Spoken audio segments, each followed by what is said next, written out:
Champion champion Argentina champion. টানটান উত্তেজনার ম্যাচে ভোর 6টার ম্যাচ শেষ হলো বেলা 10টার পরে। লাউতারো দা নাম্বার 9 হাসি ফোটালেন মেসির অশ্রুসিক্ত নয়নে। টানা 4টি আন্তর্জাতিক শিরোপা জিতে ইতিহাস গড়ে নিল আর্জেন্টিনা। মারিয়ার বিদায়ের ম্যাচে মেসির কান্না ছাপিয়ে আর্জেন্টিনার জয় উল্লাস নিয়ে বিস্তারিত লিখেছেন শরীফুল ইসলাম। জয়টা যেন মামা বাড়ির আবদার, শিরোপা জেতা যেন দৈনন্দিন খাবার। স্ক্যালোনির জন্য আন্তর্জাতিক শিরোপা এখন মুড়িমুড়কি। 2021-এর কোপা, এরপর ফিনালিসিমা, এরপর বিশ্বকাপ, আর আজ আবারও একটা কোপা আমেরিকা জিতে নিল আলবিসেলেস্তেরা। তবে মোটেও সহজ ছিল না টানা 28 ম্যাচে অপরাজিত কলম্বিয়ার বিপক্ষে জয় পাওয়া।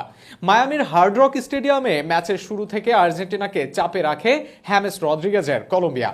বল দখল থেকে শুরু করে আক্রমণ সব দিক থেকে এগিয়ে ছিল রদ্রিগেজের দল। ম্যাচের প্রথম মিনিটেই সুযোগ পেয়েছিল আর্জেন্টিনা। মন্টিয়েলের ক্রস থেকে পা ছোঁয়ালেও তা লক্ষ্যে রাখতে পারেননি আলভারেজ।